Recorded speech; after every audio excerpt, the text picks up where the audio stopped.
السلام علیکم ورحمۃ اللہ وبرکاتہ۔ میں ہوں حکیم قاری امیر اور آپ دیکھ رہے ہیں ہمارا یوٹیوب چینل حکیم امیر۔ سامعین محترم، آج جو ہم آپ کو نسخہ دیں گے وہ ہے بد ہضمی، معدے کی جلن، تیزابیت اور معدے کے اندر جو زخم ہو جاتا ہے اس کے لیے۔ اب ہوتا یہ ہے کہ ناقص، میں ہر ویڈیو میں تقریباً کہتا ہوں کہ ناقص خوراک کی وجہ سے، یا ہم جو تیز مرچ مسالے ہم استعمال کرتے ہیں، تلخ سالن وغیرہ بنا کے کھاتے ہیں، فاسٹ فوڈ کا استعمال کرتے ہیں، باہر جا کر کے ہوٹلوں پہ بیٹھ کے کھانے کھاتے ہیں، چھولے پکوڑے ہم کھاتے ہیں، اس طرح کی غلط غذائیں کھانے کی وجہ سے ہمارا معدہ خراب ہو جاتا ہے اور اس کے اندر ابہار پیدا ہونا شروع ہو جاتا ہے۔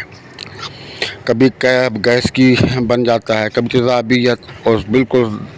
دماغ کو چڑھ جاتی ہے، اور بسا اوقات تو اعصاب اس قدر جو ہے وہ تناؤ کا شکار ہو جاتے ہیں کہ انسان نیم پاگل ہو جاتا ہے۔ تو اس کے بہت سی وجوہات ہیں، بہت سی اس کی وجوہات ہیں۔ پھر بسا اوقات قبض ہو جاتی ہے، تو قبض کا ہم کیا کرتے ہیں کہ قبض توڑنے کی میڈیسن لے لیتے ہیں، انگریزی گولیاں کھاتے ہیں اور ہمیں کھل کے موشن آ جاتا ہے۔ پھر جو ہے نا کچھ دن کے بعد پھر قبض ہوتی ہے، پھر ہمیں یہ گولی استعمال کرنی پڑتی ہیں۔ تو یہ بار بار ہم گولیاں جب ہم استعمال کرتے ہیں تو معدے میں جو قبض ہوتی ہے، یہ گولیاں جو ہے اس قبض کو توڑ کے گھسیٹ کے باہر نکالتی ہیں۔ جب ایک چیز چپکی ہوئی ہے، جب آپ اس کو گھسیٹ کے باہر نکالیں گے تو ظاہر سی بات ہے کہ وہاں زخم ہو جائیں گے، اور اتنے باریک زخم ہو جاتے ہیں کہ سوائے دوربین کے ہمیں نظر نہیں آتے، اور اگر ان کا بروقت علاج نہ کیا جائے تو مختلف امراض جو ہے وہ آنتوں میں، جگر میں، آپ کے پھیپھڑوں میں، آپ کے جو ہے وہ اجری میں، معدے میں پیدا ہو جاتے ہیں۔ تو بہت مشکلات ہوتی ہیں۔ مختصر یہ ہے کہ اس کا علاج یہ ہے کہ جو تمام چیزیں میں نے اور اسکرین پہ آپ کو نظر آ رہی ہیں وہ ساری آپ لے کے ہم لینے کے بعد جو ہے مغز سونف کیا ہوتا ہے کہ آپ اس کو ہلکا سا براؤن کر لیں سونف کو، اور پھر براؤن کرنے کے بعد جب ٹھنڈے ہو جائیں تو ان کو ہاتھ کے اندر مسلنے کے بعد چھلکا جو اتر جائے گا آپ اس کو ہٹا دیں، اس کے اندر کا جو بیج ہوگا اس کو کہتے ہیں مغز سونف۔ اور مغز دھنیا، ثابت دھنیا لے لیں، اس کو بھی ہلکا سا براؤن آپ توے پہ کریں گے یا کسی اور چیز پہ، فرائی پین وغیرہ میں، اور اس کو بعد ٹھنڈا کریں، ہاتھ میں مسلیں گے تو جو اس کے اندر چھلکا وغیرہ ہوگا وہ اتر جائے گا، اور اس کے اندر جو چیز بچے گی اس کو کہتے ہیں مغز دھنیا۔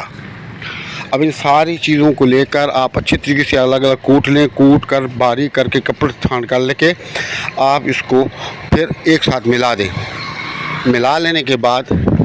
ہر کھانے کے بعد جو آدھا چمچ، چھوٹا آدھا چمچ آپ نیم گرم پانی کے ساتھ تو اس کو استعمال کریں۔ اگر آپ 2 ٹائم کھانا کھاتے ہیں تو 2 ٹائم استعمال کریں، اگر آپ 3 ٹائم کھانا کھاتے ہیں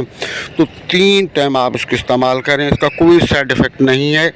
یعنی کہ صبح اگر ناشتے کی جگہ آپ کھانا کھاتے ہیں تو بھی آپ جو ہے اس کو آدھا چمچ چھوٹا نیم گرم پانی کے ساتھ کھائیں، اگر دوپہر میں بھی آپ کھانا کھاتے ہیں اور رات میں بھی آپ 3 ٹائم کھانا کھاتے ہیں تو تینوں ٹائم آپ اس کو نیم گرم پانی کا آدھا چمچ استعمال کریں۔ انشاءاللہ 3 سے 4 دنوں میں آپ دیکھیں گے کہ آپ کا ابہار، تیزابیت، یہ سب کچھ ٹھیک ہو جائے گا، اور جو آپ کی آنتوں میں زخم ہیں، جو آپ کے آنتوں کے اندر انفیکشن ہو گیا ہے، اس دوائی سے انفیکشن بھی ٹھیک ہو جائے گا۔